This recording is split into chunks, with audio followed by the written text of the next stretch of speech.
ଭିତରେ ଅନେକ ବ୍ୟବଧାନ, ଅନେକ ପ୍ରତିବନ୍ଧକ ସବୁ ଯେମିତି ପାଦ କଲା ପରି ଚାଲିବା ରାସ୍ତାରେ କଣ୍ଟା ହୋଇ ବାଟ ଯୋଗୁଥିଲେ। କେଜାଣି କାହିଁକି ଆପଣମାନଙ୍କର ଅପରନ୍ତ ଭଲ ପାଇବା ମୋତେ ପୁଣି ଟାଣି ଆଣିଲା ଏହି ଭିତରକୁ, ଯେଉଁଠି ଆପଣମାନେ ଅଭିପ୍ସା ରଖୁଥିଲେ ସତରେ କାହାକୁ। ସତରେ ମୋ ପୁନଶ୍ଚ ପୁନରାବୃତ୍ତି ପରି ଆପଣମାନଙ୍କ ହୃଦୟ ଭିତରେ ଏ ସମୟ ଭଲ ସମୟଟା ହୋଇ ଆପଣମାନଙ୍କ ଚଲାପଥକୁ ସୁଅଗ୍ରସର କରୁ। ସମସ୍ତ କର୍ତ୍ତବ୍ୟ ସୁସମ୍ପାଦିତ ହେଉ, ଜିତାପଟେ ହେଉ ଭାଗ୍ୟ ଭଗବାନଙ୍କର।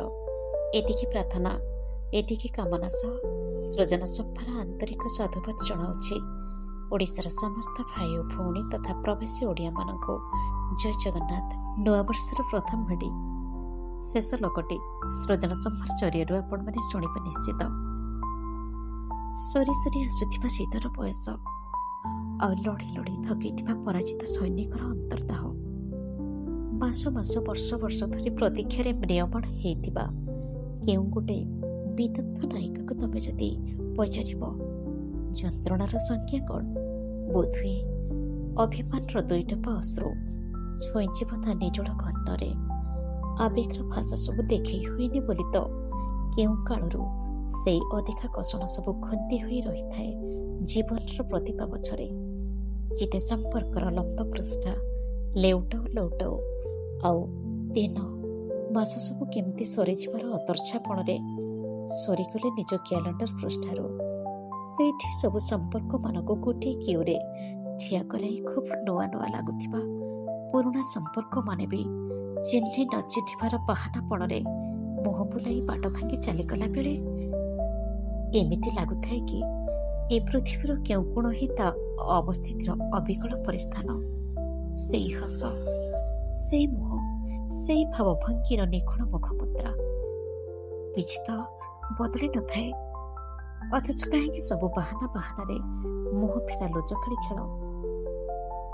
କିଛି ଆତ୍ମୀୟ, କିଛି ବନ୍ଧୁ ସହୋଦର, କାହିଁକି କେଜାଣି କାଜକାନ୍ଥର ଶବ୍ଦ ଭିତରେ ବିନା ପ୍ରଶ୍ନ ବିନା ଉତ୍ତରରେ ପାଶୁରି ପକାଇଲେ ତମକୁ, ମୋତେ, ସେମାନଙ୍କୁ ଖୁବ୍ ଖୋଜି ଖୋଜି ନୟାନ୍ତ ହେବା ପରେ ଠିକଣା ବଦଳି ଯାଇଥିଲା ସେଇ ଶେଷ ଲୋକଟିର। ମୁଁ ବି ବିଲକୁଲ ବିଶ୍ୱାସ କରୁନଥିଲି ଏ ନୂଆ ବର୍ଷ ଆରମ୍ଭ ହେଉ ହେଉ ସବୁ ଯେମିତି ଓଲଟ ଫାଲଟ ହେଇଗଲା। ବିନା ଝଡ଼ ପବନରେ ଉଜୁଡ଼ି ଯିବାର ସଂଜ୍ଞାଯୁକ୍ତ ସବୁ ସମ୍ପର୍କର ଫସଲ କିଆରିରେ ଅଚାନକ ଅକାଳ ମରୁଡ଼ି।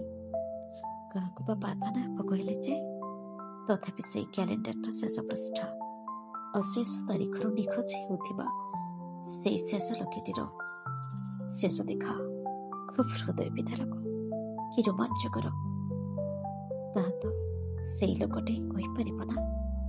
କାଲି ଯେତେବେଳେ ସମ୍ପାଦକୀୟ ପୃଷ୍ଠାରେ ତମେ ଶିରୋନାମା ପାଲଟିବ, ବୋଧହୁଏ ସୂର୍ଯ୍ୟ ଉତ୍ତରାୟଣ ହୋଇସାରିଥିବେ ଆଉ ଖୁବ୍ ଗରମ ବି ଲାଗୁଥିବ। ଟିକେ ଛାଇ ଆଶାରେ ଝଙ୍କାଳିଆ ଗଛର ଛାଇ ଖୋଜୁ ଖୋଜୁ ବେଳ ମୁହଁକୁ ମାରୁଥିବ ପଶ୍ଚିମ ଆକାଶ ଆରାକ୍ତ ଆଭାରେ ଛଟକୁଥିବ। ଧାରାବାହିକ ଜୀବନକୁ ନେଇ ପକ୍ଷୀ ନୀଡ଼କୁ ଫେରୁଥିବେ। ଗାଁ ଶେଷ ମଣ୍ଡ ତାରିଣୀ ପୀଠରୁ ଶଙ୍ଖ ଘଣ୍ଟାର ଧ୍ୱନି ଭାସି ଆସୁଥିବ। ହେଲେ ଶିରୋନାମା ପାଲଟିଥିବା ସମ୍ପାଦକୀୟ ପୃଷ୍ଠାରୁ ସେ ନାଁ ସହ ଆଉ ଗୋଟେ ନୂଆ ନାଁ ଯୋଡ଼ି ହୋଇଯାଇଥିଲା ମୁଁ ଦେଖିଥିବା ସେଇ ଶେଷ ଲୋକଟିର ନାଁ ସହିତ।